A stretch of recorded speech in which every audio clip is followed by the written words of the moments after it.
बिस्मिल्लाहिर्रहमानिर्रहीम। अस्सलाम नाज़रीन, आप देख रहे हैं बिजनेस आवर और मैं हूं असद काजी।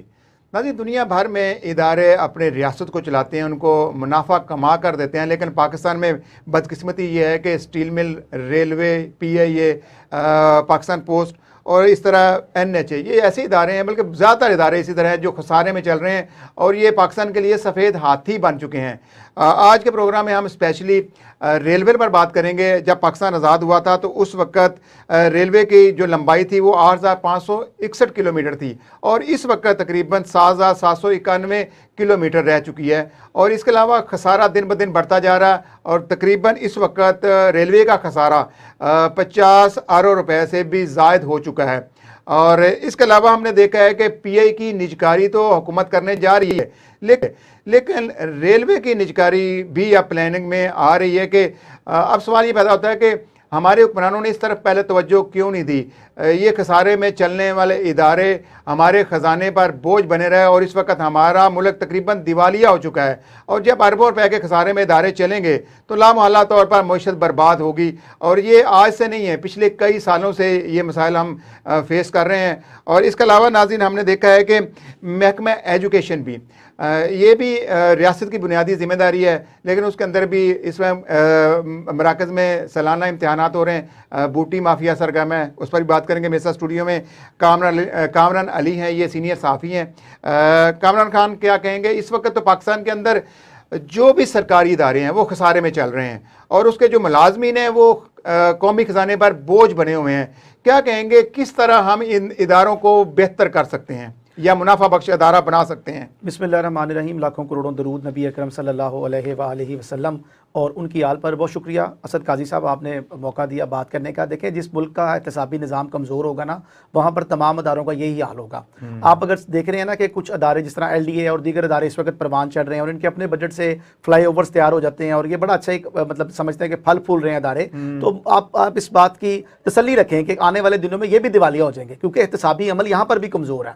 अच्छा, अब रेलवे की अगर मैं बात करूँ तो रेलवे में जो सूरत हाल आप भी देख रहे हैं, मैं भी देख रहा हूँ, जब से क़याम पाकिस्तान बना उस वक्त से लेके अब तक, क्या आप समझते हैं कि इसकी जो पटरियां हैं वो चेंज हुई हैं? ये पटरियां वैसी हैं और माजी में हमने देखा कि इन पटरियों की वजह से हमारे मुल्क में दहशतगर्दी भी हुई है और ये बड़ा क्लियर है। और इस पर दहशतगर्दी इस सूरत में की गई है कि ट्रेन की जो पटरियां हैं उनको डैमेज किया गया था और वो जो डिब्बे थे वो पटरी से उतर गए और उसकी सूरत में हमें कई सौ कीमती इंसानों की जानों से जो खोना पड़ा। बेनज़ीर की शहादत हुई उस वक्त भी बहुत ज्यादा एहतजाज रिकॉर्ड करा और सिर्फ ट्रेनों को ही नुकसान पहुंचाया गया। हालांकि मैंने देखा इन इदारों की जो तबाही बर्बादी है वो जो ज्यादातर मुझे लगती है वो सियासी भर्तियां हैं। जब आप एक इदारे के अंदर गुंजाइश हो 100 बंदों की तो आप 200 लोग भर्ती कर लेंगे तो फिर लामहल्ला तौर पर वो इदारे तबाह ही होंगे। आप उसके अखराजात कैसे पूरे करेंगे? देखें, बात यह है कि 200 की जगह आप 500 बंदे भी रख लें, लेकिन वो अदारा अपना पैसे जनरेट कर रहा हो, उसको इतने पैसे उसके आ रहे हो, उसका जो बजट है उसमें पैसे इतने जमा हो कि आप उसमें से तनख्वाहें पे कर सके, बल्कि आप कौमी खजाने में भी पैसे जमा कराएं।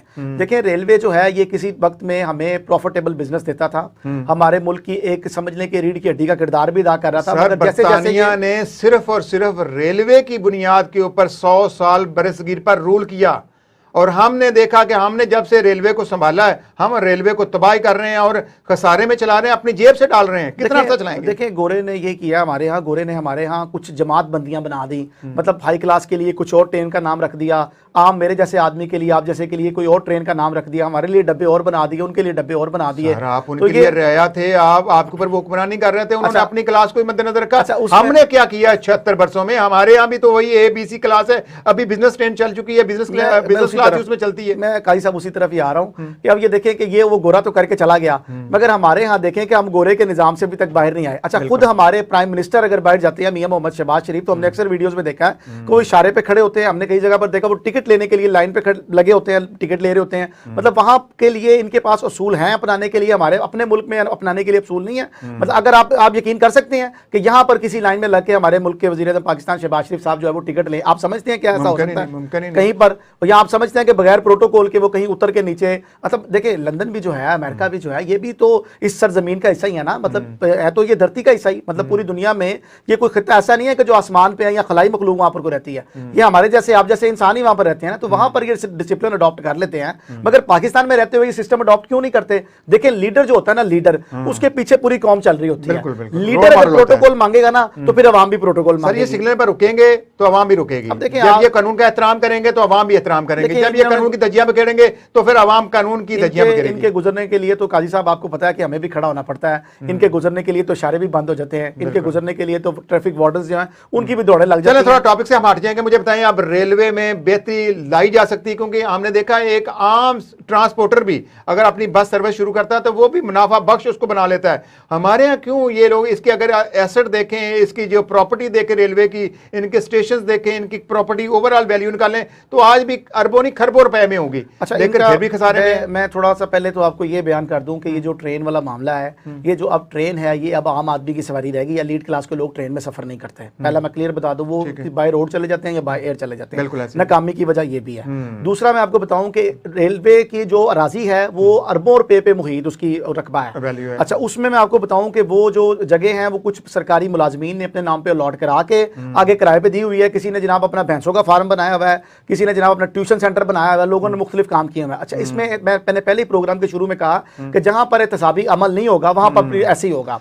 अच्छा, अगर हुक्मरान ये कर रहे हैं ना, जिम्मेदार हुक्मरान हुए ना, क्योंकि अभी रॉयल पाम किन की प्रॉपर्टी है? रेलवे की प्रॉपर्टी है ना, और वो गोल्फ क्लब किसकी प्रॉपर्टी है? वो जितने पाकिस्तान में गोल्फ क्लब हैं ये इनको कौन इस्तेमाल कर रहा है? ये हमारी शराफिया। अच्छा, एक चीज है जो आपने डिस्कस नहीं की, देखो गोरा जब गया तो हमारे यहाँ एक ऐसा निज़ाम मुरतब करके कि हमने उस निज़ाम को बदला ही नहीं है। वो जो काले अंग्रेज से जो अब हमारे ऊपर ब्यूरोक्रेसी हुक्मरानी कर रही है, ये सब सहूलियत उन्हीं के लिए है। वो बड़े बड़े स्कूल कॉलेजेस और ये बड़े बड़े गोल्फ क्लब और इस तरह जो ACDC की जो शाही अखराजात हैं वो सारे उसी का तसलसल है।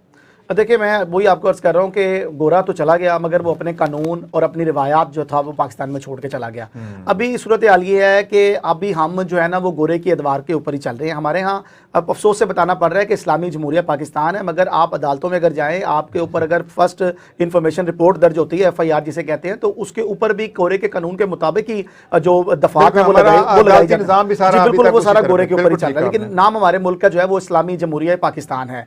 और हो क्या रहा है वो आपके सामने। अभी मैं अगर रेलवे की आपको बात बताऊं तो रेलवे अगर अपने पांव पे खड़ा होना चाहता है तो रेलवे के अंदर एहतसाब का जो अमल है वो बड़ा सख्त होना चाहिए। रेलवे के अंदर से तमाम गोश्त मुलाजमीन को उठा के बाहर फेंकें, रेलवे में वो लोग रखें जो काम करें, और रेलवे के लिए मैकेनिज्म बनाने के लिए नौजवान नस्ल जो आपको पता है नए लड़के आए हैं जो कंप्यूटराइज निजाम को समझते हैं। आपने देखा है चीन में, जापान में और इवन के भारत में भी कितनी जदीद ट्रेनें निकाल रही हैं। हम तो सोच भी नहीं सकते ऐसी ट्रेन हमारे मुल्क में भी चलेगी। मैं प्रोड्यूसर साहब से कह रहा था कि हमें वो ट्रेनें दिखाएं कि आज तक हमने उसमें तरक्की नहीं की, जिद्दत तो लेकर ही नहीं आए। मैं जब मुवाजना करता हूं तो आप समझ लें कि इस वक्त हम वो रेडियो के दौर में रह रहे हैं। रेलवे को अगर मुवाजना करें तो, और दुनिया जदीद तरीन टेक्नोलॉजी इस्तेमाल करके तेज तरीन सफरी सहूलियात फराम कर रही है अपनी आवाम को। जापान में तो इस टाइम बहुत ही बुलेट ट्रेन आ गई है। बिल्कुल ऐसी है। मैं जापान और चाइना का नहीं कहता, वो तो हमसे बहुत ज्यादा तरक्की याफ्ता है। चले मैं भारत का वो हमारा मुवाजना बनता है। हम एक टाइम में आजाद हुए हैं, लेकिन वो देख ले कहां चला गया। इलेक्ट्रिक गाड़ियां उन्होंने निकालनी है, इलेक्ट्रिक बाइक्स, बड़ा कुछ उन्होंने निकाल लिया, और तरक्की की जानिब और अपने गांव में सोलर और दीगर चीजें भी जो है सहूलियात फराम करती हैं। हमने तो सिर्फ 300 यूनिट का नारे लगाया था, उन्होंने 300 यूनिट फ्री आवाम को दिया हुआ है, वहां पर तो इंप्लीमेंट जारी है। अच्छा, अब इसमें मामला दिए हैं सर, देखें कि मैं आपको बताऊं कि रेलवे अगर बेहतर करनी है तो रेलवे के जो ट्रैक्स हैं हम इनको इस्तेमाल कर सकते हैं, सारी चीजें हमारे पास मौजूद है। इसी निजाम को हम जदीद तर्ज निजाम पे लेके जाते हैं। ट्रेनें नहीं लेनी पड़ेंगी आपको। ये जो अभी मैं बिल्कुल जब पटरी नहीं आएगी, बड़ा इंजन है, इतनी है, इतना वजन है, बिल्कुल जब आप उस आबादी से ट्रैक चेंज करेंगे तो इवन आपको फिर साथ में ट्रेन भी चेंज करनी पड़ेगी। अच्छा, चले मैं कहता हूं निजकारी कर लें, प्राइवेट सेक्टर को इन्वॉल्व करें। मुझे कुछ लोग कह रहे थे कि हमारे हुक्मरानों ने मोटरवेज और हाईवेज के ऊपर तवज्जो दी और रेलवे को नजरअंदाज किया। तो मैंने उनके कहा कि मोटरवेज भी और हाईवेज भी हमारे खसारे में है। NHA भी 45 अरब का खसारा कर रहा है, ये नहीं है कि वो भी मुनाफे में है। आपकी भी मेट्रो जो ऑरेंज ट्रेन चल रही है ये भी खसारे में है, आपकी जो मेट्रो बस चल रही है ये भी खसारे में है। आपका कोई प्रोजेक्ट ऐसा नहीं है जिसमें हम कहें कि मुल्क को कौम का फायदा हो रहा है। ये कौमी खजाने में चले 10,000 महीने का जमा हो रहा है, कितना ऐसी कोई बात नहीं चला सकेंगे, मुमकिन ही नहीं है सर। इस वक्त हम तकरीबन फिर दिवालिया हो चुके हैं। हमारे वजीर दिफा जो है ख्वाजा आसिफ साहब ने कह दिया हुआ कि पाकिस्तान असूली तौर पर दिवालिया हो चुका हुआ है। देखिए पाकिस्तान नूर है और नूर को आपको पता जवाल नहीं है, जवाल ये नहीं नूर है। की वजह से ही हमारे मामला जो है वो चल रहे हैं। अदरवाइज अगर देखा जाए, हमारी इकॉनमी देखी जाए, हमारे एहतसाबी इदारे देखे जाए, जिन्होंने इस चीज को डिफाइन करना है कि कौन सा अदारा काम कर रहा है, कहाँ पे कितनी करप्शन हो रही है, वही सारे सोए हुए हैं, तो कहाँ पर कैसे मामला हो सकता है। कामरान खान साहब, इस टाइम 65,000 से जायद मुलाजमीन हैं जो रेलवे के ऊपर बोझ बने हुए हैं। फिर यह है कि 1 से 1.5 लाख रिटायर मुलाजमीन है, वो सबसे ज्यादा बोझ है। वो कहते हैं जी ये पेंशन हम अपनी जेब से दे रहे हैं और ये अरबों रुपए में पेंशन बनती है, इसी वजह से ये खसारा कभी भी कम नहीं हो सकता। तो इसकी निजकारी अब जरूरी हो चुकी है। देखिए इन्होंने निजकारी, आपको पता है पहले पीएई की भी अफवाहें चलती नहीं कि निजकारी होगी, हम रेलवे का सुनता है काफ़ी अरसे दराज से कि देखिए निजकारी में ये होता है कि निजकारी में जो सियासी अफराद के मन चाहे मुलाजमीन है ना, वो एक्सपोज हो जाते हैं, तो वो कभी नहीं होने देंगे एक्सपोज इनको, तो ये कभी प्राइवेट भी नहीं होने देंगे। अच्छा। ये मैं आपको बताऊं, उसकी वजह यह है कि जब प्राइवेट दारा को आएगा तो उसने अपनी मर्जी के एसओपीज बनाने हैं, उसने अपनी मर्जी से मामला को चलाना है, उसने कोशिश करनी है अगर मैंने 10 रुपए लगाए ना तो मैं रात को 11 रुपए कमाऊं, यहाँ से नुकसान में कभी नुकसान में ना जाऊं। तो ये सरकारी है, माले मुफ्त दिले बेरहम, तो यहाँ पर तो जो सर ये जुल्म नहीं है। जो चीज रियासत की होती है वो कौम की होती है, अवाम की होती है, मेरी और आपकी होती है। आपने देखा जिस तरह सरकारी गाड़ियों में ये लोग सफर करते हैं। फिर उसके बाद सबसे बड़ी ये बात है कि जो पब्लिक प्रॉपर्टी थी उसकी तरफ हम तवज्जो ही नहीं देते यार। जब रेलवे है, कौमी इदारा है, तो मैंने ये देखा है जो कार्गो माफिया, जो ट्रक माफिया है वो वाला, और प्राइवेट जो ट्रांसपोर्टर हैं, इन्होंने भी साजिशों के तहत इनकी टाइमिंग को आउट किया, अमले के मिली भगत के तहत इस पूरे इदारों को बर्बाद किया। तो पूरी कौम ने हिस्सा डाला है, ये नहीं है कि अकेला। और फिर जब एहतजाज होता है फिर रेलवे की पट्टी फाड़ देते हैं। आसान लफ्जों में मैं ये कहूं कि रेलवे के निज़ाम को ट्रांसपोर्टर्स ने और दीगर सियासी माफिया ने हाईजैक कर लिया, तो इसमें कोई दो राय नहीं है, ये बिल्कुल बजा फरमा रहे हैं आप। तो इससे बेहतर है फिर निजकारी हो जानी चाहिए, और निजकारी होगी तो मुल्क में बेहतरी आएगी। अगर मुल्क के लिए बेहतर है तो बिल्कुल यकीनी तौर पे इसकी निजकारी होनी चाहिए। अगर मुल्क में कौमी खजाने में कोई पैसे जमा होते हैं, हमारे महंगाई कम होती है, हम कर्जों से बाहर निकलते हैं, तो आज छोड़ के आप अभी इसको जो है वो प्राइवेट करने के लिए सोचिए। अच्छा नाज़िम, ये मैंने देखा है, एक आम बस आप लेते हैं ना, उस बस को अगर आप इन दिनों में चलाते हैं तो आप उससे मुनाफा कमा सकते हैं। अब ये है कि ये कराची से पेशावर या इस्लामाबाद तक रेलवे लाइन के ऊपर लोग सफ़र करते हैं, और कराची से ज़्यादातर लोग, चूँकि सस्ता और आरामदेह सफ़र भी है, बसों में ये सफ़र नहीं हो सकता और रिस्की भी होता है। तो अगर ये अभी 4 ट्रेनों का ऐलान किया हुकूमत ने कि हम लोग स्पेशल ट्रेनें चलाएंगे, तो अगर इनमें तादाद बढ़ा दी जाए, अगर अभी भी मैंने कराची में इन दिनों सफ़र किया हुआ, लोग फिर भी ब्लैक में टिकट लेते हैं। माफिया हर जगह सरगर्म है। आवाम को बुनियादी सहूलियात उनकी दहलीज पर मिलनी चाहिए, आप टिकट ले लेते हैं, फिर जिसके बाद रिजर्व भी करानी पड़ती है। तो ये इस तरह के मसाले, जब मैंने टिकट ले ली तो मुझे सीट मिलनी चाहिए। ये सहूलियत फराम करना इदारे की बुनियादी जिम्मेदारी है, जिसमें इदारा मुकम्मल तौर पर नाकाम है। फिर बड़े बड़े मगरमच्छ हैं, बड़े बड़े ब्यूरोक्रेट्स हैं जो हैवी बहुत ज़्यादा तनख्वाहें वसूल कर रहे हैं, और वो भी खजाने पर बोझ हैं। देखिए अभी ईद आ रही है, तो अभी आप देखिएगा कि ट्रेन पे जो टिकट्स लेने वाले लोग हैं ना, जो हज़ारों कतार लगे हुए हैं, हज़ारों की तादाद में, वो एक आम आदमी, मजदूर आदमी होगा। उसमें कोई ब्यूरोक्रेट आप नहीं देखेंगे, कोई आप सियासतदान नहीं देखेंगे। और अगर ये लोग कहीं सफ़र करना पसंद करते भी हैं तो इनके लिए जैसे गोरा एक स्पेशल ट्रेन बना के चला गया है, वो उन ट्रेनों में जो स्पेशल AC टाइम जिन्हें कहते हैं, उन डब्बों में ये सफ़र करते हैं। लग्जरी लाइफस्टाइल, अंदर सोफे लगे हुए हैं, ये उन लोगों के लिए। लेकिन ये अब लोग, मैं आपको बताऊँ, मेरे ज़रा ये बता रहे हैं कि अभी जो सियासतदान हैं, जो ब्यूरोक्रेट्स हैं, जो लीड क्लास के लोग हैं, उन्होंने ट्रेन में सफ़र करना चंद हादसों की वजह से बंद कर दिया।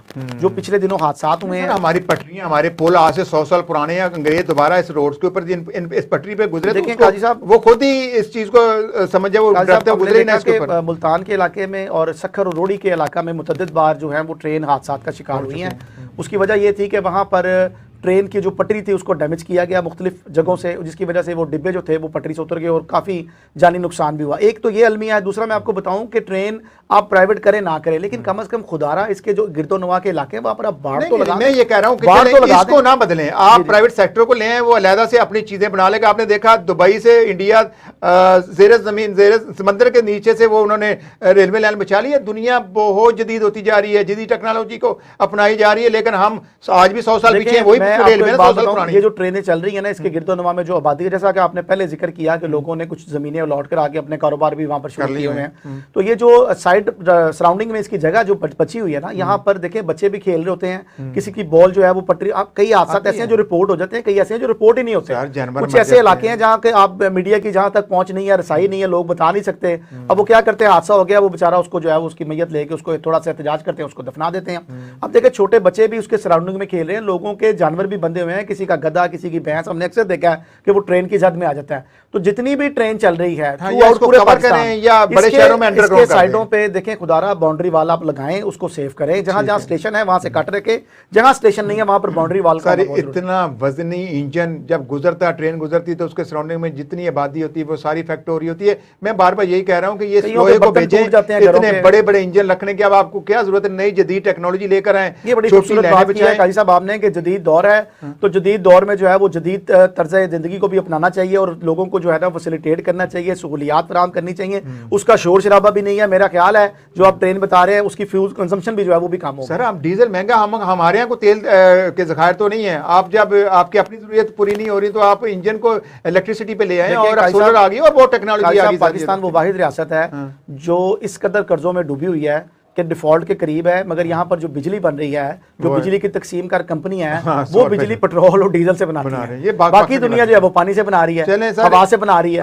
अगले प्रोग्राम में हम PIA और बाकी जो इदारे हैं उन पर बात करेंगे। पाकिस्तान पोस्ट है, ये हमारा अदारा है, स्टील मिल हमारा अदारा है, NH हमारा अदारा। और इस तरह आपने देखा जितने भी सरकारी इदारे हैं वो बेचारे मुलाजमीन तो मजबूरी में ड्यूटी दे रहे हैं, लेकिन एक निज़ाम ऐसा बन चुका है कि वो करप्शन से उसको पाक नहीं कर सकते। वो करप्शन इस तरह हायल हो चुकी है कि करप्शन के बगैर अब इनका निज़ाम ही नहीं चलता। तो अभी हम बात करेंगे में हमारा जो एजुकेशन का निज़ाम है, तालीम बुनियादी सहूलियात में शामिल है। और इस वक्त हमारी जो नौजवान नस्ल है वो कम अज़ कम इस चीज़ में हमने देखा है कि वो तालीम हासिल करना चाह रहे हैं, लेकिन जो प्राइवेट माफिया है, प्राइवेट स्कूल माफिया है, वो बड़े बड़े जो इम्तिहानी मराकज़ हैं वो ख़रीद लेते हैं, वहाँ पर अपने मराकज़ में अपने बंदे भर्ती करा लेते हैं और फिर बूटी माफिया सरगर्म हो जाता है। और फिर मुझे बताएं, जब मेरिट के ऊपर लोग पास होकर नहीं जाएंगे तो फिर मेरिट की धज्जियाँ बखेरेंगे, जाके करप्शन ही करेंगे। देखें काजी साहब, इस मुल्क में ना सबसे ज़्यादा जो ख़तरा है ना हमारी आवाम को, हम लोगों को, वो पढ़े लिखे तबके से है। उसकी वजह ये है कि हमें आम आदमी से कोई खतरा नहीं है। हमारा जो पाकिस्तान का सर, ना रेडी वाला करप्शन करता है, ना करप्शन करता है, कुछ भी नहीं करता। सर मैं उधर ही आ रहा हूँ। अब देखें कि हमारा जो अमरूद बेचने वाला है ना, जिससे हमने अमरूद खरीदने हैं वो भी अनपढ़ है, हमने जिससे पेट्रोल डलवाना है वो भी अनपढ़ है, हमने जिससे गाड़ी धुलवानी है वो भी अनपढ़ है, हमने इवन के अपनी ज़िंदगी के जितने भी मामलात करने हैं स्वाय सरकारी इदारों के, वो तमाम तर तबका जो है वो अनपढ़ है। तो अनपढ़ तबके ने हमारे मुल्क को जो है वो चलाया हुआ है। अच्छा, हमें खतरा किन से है? खतरा आपको उस वक्त होगा जब आपको कोई खुदा ना खास्ता LDA के कोई काम पड़ गया, आपको सुई नॉर्दर्न गैस पाइपलाइन से कोई काम पड़ गया, वो पढ़ा लिखे लोग सारे बैठे, वो आपको ऐसी गोली देंगे कि आप परेशान हो जाएंगे। अच्छा, अभी जो पढ़ा लिखा तबका है वो तो अपने मामला जो है वो जैसे चल रहे हैं वो चला रहे हैं। ये बूटी माफिया जो एक नई चीज आई है पाकिस्तान में, नहीं बचपन से हम तो देख रहे हैं, ये आते हैं, लेकिन ये राना सिकंदर हयात साहब जो है, जो सूबाई वजीर तालीम पंजाब अभी तैनात हुए हैं, को मैं समझता हूँ कि इन्होंने आके काम तो बड़ा अच्छा किया है, लेकिन हमारी पूरी दुनिया में जगनसाई हो गई है। हमारी पूरी दुनिया हमारे ऊपर जो है ना वो उंगलियां उठा रही है कि जनाब ये पाकिस्तान का तालीमी निज़ाम है।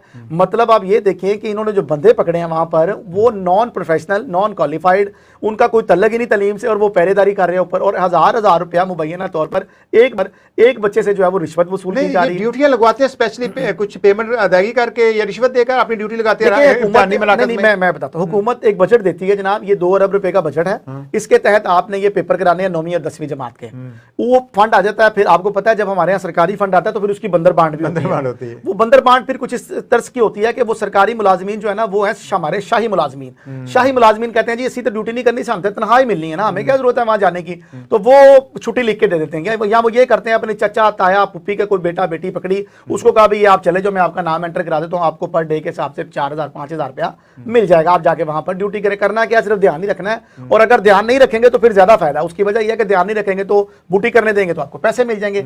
ये 2 चीजें हैं। अभी जो कमिश्नर लाहौर हैं मोहम्मद अली रंधावा साहब, इनको जो है वो चार्ज मिला है हायर सेकेंडरी एजुकेशन डिपार्टमेंट का। ये देखेंगे अब सारे मामलात को, ये जो पर्चे दर्ज हो रहे हैं ये निगरानी भी कर रहे हैं, लेकिन ये इतना बूटी माफिया नहीं पकड़ रहे जितना वजीर तालीम पंजाब सिकंदर हयात साहब पकड़ रहे हैं। वो ज्यादा इनसे एक्टिव है, उन्होंने छापे भी मारे हैं, रेड भी किया, लोगों से सवाल जवाब भी किए हैं, और ऐसे लोगों पकड़े हैं कि जिनका सिरे से कोई ताल्लुक ही नहीं था तालीमी सरगर्मियों के साथ, उनको जो था वो वहां पर निगरान लगाया हुआ था। अच्छा, इसके साथ साथ मैं आपको बताऊं कि थोड़ी सी तब्दीली इन्होंने की है। अभी जब ये कुफल टूटा है खुदा खुदा करके, तो अभी तब्दीली ये हुई है कि डायरेक्टर कॉलेजेस हैं जाहिद मियां, जो कि बड़े प्रोफेशनल हैं, उनको ये मैदान में लेके आए हैं। उनकी जो कारकर्दगी है वो बहुत अच्छी थी पहले कॉलेजेस के हवाले से, अब उनको वो लेके आए हैं और वो भी बहुत एक्टिव है। उन्होंने एक मरासला जारी कर दिया है कि जनाब अगर कोई असातिज़ा अपनी ड्यूटी सर अंजाम देते हुए ना पाएंगे सेंटर में जहां उनकी ड्यूटी है, मौके पे अगर ना मिले तो उनको फौरी तौर पर मुअत्तल कर दिया जाएगा। 12 के करीब इस वक्त लोग जो हैं वो मुअत्तल कर भी दिए गए हैं, टीचर्स जो थे वो मुअत्तल कर दिए गए। उसमें कुछ ऐसे लोग थे जो घर बैठे हुए थे, कुछ ऐसे थे जो मौके पर अपनी सरपरस्ती में जो थी वो बूटी माफिया की सरपरस्ती कर रहे थे और बच्चों से नकल करवा रहे थे। काजी साहब मुझे ये बताएं, ये जो बच्चे पढ़ रहे हैं, ये जो बच्चे पेपर दे रहे हैं, ये इनमें से ज्यादा बच्चों जो है ना वो व्हीलर हैं, पतंगबाज हैं। मैं आपको सही बता रहा हूँ, मैं आपको पता, मैं बिल्कुल हमेशा काइक पे बात करता हूँ। इन पे वो पतंगबाज हैं, अब व्हीलर या पतंगबाज, उसको फेल होना चाहिए या पास होना चाहिए? आप बताएं। वो इस तरह पास होकर गया क्या करेगा? अगर वो पास हो जाता है तो वो हमारे लिए क्या मैसेज लेके जाएगा? अगर वो दारों में जाएगा तो, अगर वो किसी अच्छी सीट पे कल को तैनात हो जाता है। एक लंबी डिबेट है कि हमारा ये जो तालीमी निज़ाम है उसके ऊपर भी बहुत ज़्यादा सवालिया निशान है। एक चीज़ जो है मैं कि सर हम जदीद टेक्नोलॉजी को क्यों नहीं अपनाते? हम सरकारी अफसरान को देखते हैं, हर सिस्टम, नादरा में आप जाते हैं, आप बायोमेट्रिक करते हैं और आपका पूरा निज़ाम एक थ्रू प्रॉपर चैनल काम हो जाता है। अब इस टाइम सीसीटीवी कैमरे लगा लें, एक बंदे की ड्यूटी लगा लें, कैमरे को कमिश्नर वॉच कर रहा है, सबको डर हो कि भाई हमें को मॉनिटर कर रहा है, हम किसी को भी नकल नहीं करवा सकते। मतलब हम इस निजाम को जिद्दत में लाना ही नहीं चाहते, नहीं लाना चाहते। बिल्कुल ऐसे ही है। वो अगर कैमरे लग जाएंगे तो फिर वो जो हजार पकड़ रहा होगा वो तो सामने आ जाएगा ना। सिलेक्टेड सेंटर्स है ना, हर जगह तो नहीं है। जो भी सेंटर सिलेक्ट हो चुके हैं, आज का सीसीटीवी कैमरे हर जगह अवेलेबल है। अभी भी आप उसको और कुछ नहीं है तो हमारे यहाँ ये जो अथॉरिटी है सेफ सिटी, उससे ले लें, चंद दिन इंस्टॉल करें, वहां से उसको कनेक्ट कर लें और एक ना भी हर जगह करें, मैं एक डायरेक्शन में एक जगह फोकस कर लें। आप निगरानी करें। मैं आपको बताऊं, ये जो इन्होंने एक बंदरबांट बनाई हुई ना कि फलां स्कूल में सेंटर बना दिया, फलां स्कूल में सेंटर बना दिया, ये खत्म करें। 2 सेंटर बनाए बड़े, हमारे पास बहुत जगह है, हमारे पास बहुत बड़े बड़े हॉल्स हैं, लोग किराए पे भी हॉल ले लेते हैं। अगर किसी ने सारे एक्सपो सेंटर है पूरा आपके पास, आप लाखों की तादाद में बच्चे आपके वहां पर बैठ सकते हैं। अच्छा, एक्सपो सेंटर अब लाहौर के सेंटर में आ जाता है, जो टाउन एरिया सारा एक्सपो सेंटर में, वो सेंटर बना दें। और इतनी जगह खाली पड़ी है, कोई भी एक्सपो लगी नहीं होती। काजी साहब हम जर्नलिस्ट लोग हैं, अब देखें हमने तो पॉलिसियां नहीं बनाई, मशवरा तो दे सकते हैं, तजावीज दे सकते हैं। हम आईना दिखाते रहेंगे और इनकी गलतियों की निशानदेही करते रहेंगे। मरियम नवाज को मैंने देखा है वो कुछ ना कुछ बेहतर करना चाह रही है, तो हम चाहेंगे कि वो इस चीज की तरफ तवज्जो दें। ये नस्लों के मुस्तकबिल का सवाल है जी। मरियम नवाज शरीफ साहबा बड़े अच्छे इनिशिएटिव ले रही हैं, इलेक्ट्रिक बाइक लेके आ रही हैं, लैपटॉप भी दे रही हैं, दानिश स्कूल की बात कर रही हैं, लेकिन मरियम साहिबा उस वक्त तक कामयाब नहीं हो सकती जब तक वो अपने इर्द गिर्द बैठे हुए जो खुशामदी है ना उनको नहीं खींचेंगी, पहली बात। और दूसरी बात ये है कि मैडम कुछ लोगों को इबरत दिलाने के लिए ना वो एक कहावत है कि कब्बा मार के ना खेत में लटका दिया जाता है ताकि बाकी कब्बों को नसीहत होती है। तो एक आध कब्बा आपको भी लटकाना पड़ेगा, फिर ये लोग समझेंगे। अदरवाइज अगर आप ये समझे, क्योंकि इन्हीं बंदों ने, आपके पटवारियों ने, आपके जो यूनियन काउंसिल्स के चेयरमैन हजरात हैं, इन्हीं ने आपका जो निगहबान रमजान पैकेज है वो नाकाम किया है। अगर आप चाहती हैं कि मुआशरे में कुछ बेहतरी हो सके तो आप करप्ट नासिर जिनके खिलाफ हम मीडिया वाले निशानदेही करते हैं उनके खिलाफ सख्त कार्रवाई किया करें। चलिए, अब आखिर में मुझे बताइएगा कि इस वक्त पर्चे कितने दिनों तक जारी रहेंगे? मतलब पर्चे किन किन मराकज़ में हो रहे हैं? देखें, ये सराउंडिंग पूरे लाहौर में हो रहे हैं और तमाम जितने भी सरकारी इदारे हैं, जल्लों से अगर आप स्टार्ट हो जाएं और इधर आप सदर तक आ जाएं तो तमाम सेक्शंस में ये बच्चों के नवी जमात के जो पर्चे हैं उनका सिलसिला जो है वो जारी है। आखिरी डेट क्या है इसकी? इसकी आखिरी जो डेट है इसी माह की जो है वो 16 तारीख है और ईद से, मतलब ईद के दरमियान में रहेगी बीच में, और ईद के बाद जो है वो ये पेपर जो है वो खत्म हो रहे हैं। फिर प्रैक्टिकल्स भी हैं इन बच्चों के, वो फिर ईद के बाद चले जाएंगे। दूसरा ये था सर कि मैं आपको ये भी यहाँ पर बताता चलूँ कि ये जितने भी सेंटर्स हैं ये सरकारी तो अपनी जगह पर है, मगर प्राइवेट स्कूलों के अंदर भी ये सेंटर इन्होंने बना के और ये बूटी माफिया को खुली छुट्टी दी हुई है कि आप जो मर्जी देखें। जहां पर वजीर तालीम पहुंच गए, जहां पर कमिश्नर पहुंच गया, जहां पर डायरेक्टर कॉलेज जाहिद मियां साहब पहुंच गए, वहां तो कार्रवाई होगी। लेकिन सर जहां ये नहीं जा सके, आप क्या समझते हैं, आप गारंटी देते हैं इस बात की वहां नकल नहीं हो रही? होगी। और सर मैंने देखा है, मेरे कुछ आपका द्वार में मुलाकातें रही हैं प्राइवेट सेक्टर में, तो वो पूरा सेंटर खरीद लेते थे और फिर वो कमिट करते थे कि भाईजान अगर आप मैट्रिक में या 9th में फेल होते हैं तो आप हमसे अपनी सारी फीस वापस ले लें। तो मतलब जब आप ये कारोबार कर रहे हैं, हमारे यहाँ तो सियासत भी कारोबार है, एजुकेशन भी कारोबार है, तो इस कारोबार से सारे लोग अपने अपने हिस्सा वसूल कर रहे हैं। देखें काजी साहब, मैं आपको बताऊं कि अभी हमारे मुल्क में ना तालीम जो है ना वो एक बिजनेस बन चुका हुआ है। ऐसे ही प्राइवेट कॉलेजेस वालों ने अपनी फीस रखी हुई है, प्राइवेट यूनिवर्सिटीज वालों ने अपनी फीस रखी है। इवन के स्कूल आप चले जाएं तो स्कूल वाले कहते हैं आपने शूज भी बाहर से नहीं खरीदने, हमारे स्टंप वाले शूज आपने पहने, यूनिफॉर्म भी हम देंगे, किताबें भी हम देंगे, और उसके अलावा जो कलर्स ले आते हैं ये इन्होंने एक पूरी दुकानदारी बनाई हुई है। आप ये समझ लें कि आप अपने बच्चे को पढ़ा नहीं रहे होते होते, बच्चा आपका जो है ना वो उनके लिए कारोबारी सरगर्मी होता है उनके स्कूल में बैठ के। बिल्कुल उसके लिए वो तमाम तर चीज़ें, उसका यूनिफॉर्म और उसकी सारी चीज़ें, ये सारी दुकानदारी हैं। उसके अलावा पेपर मनी की मद में, एडमिशन फीस की मद में, ये समझ लें कि एक आम आदमी जो है वो उसके पास सरकारी स्कूल में भेजने के अलावा कोई ऑप्शन नहीं है। इस पर मैं कहूँगा कि मरियम नवाज साहिबा ने एक अच्छा इनिशिएटिव लिया है कि पहली से तीसरी जमात तक की जो किताबें हैं वो मुफ्त कर दी गई हैं। उसके बाद जो तीसरी से पांचवीं जमात तक की किताबें हैं उसमें 80% जो है वो रियायत दी गई है। और इसके साथ साथ जो 5वीं से 10वीं क्लास की जमातें की किताबें हैं उसमें 50% तक रियायत जो है वो दी गई है। चलें देखते हैं इस पर कितना अमल होता है। बहरहाल नाज़रीन, हमने प्रोग्राम के शुरू में रेलवे का जिक्र किया था कि रेलवे इस वक्त खसारे में क्यों चल रही है, और उसकी वजूहत यही है कि एक तो ये है कि रिटायर मुलाजमीन का सबसे ज़्यादा इन पे ऊपर बोझ है, वो पेंशन की मद में अरबों रुपये हथिया जाते हैं, और इसके अलावा जो हज़ारों मुलाजमीन है उतनी ज़रूरत नहीं है जितने मुलाजमी भर्ती कर लिए जाते हैं, और ये सियासी भर्तियाँ होती हैं। और पाकिस्तान की बर्बादी, खासतौर पर मुईशत की बर्बादी में हमारे सियासतदानों का और हमारे हुक्मरानों का ही हिस्सा है, और इन्हीं की वजह से पाकिस्तान की जो मुईशत है वो बेहतर नहीं हो सकती। आज के प्रोग्राम से इतना ही, कल फिर मुलाकात होगी। अल्लाह हाफ़िज़।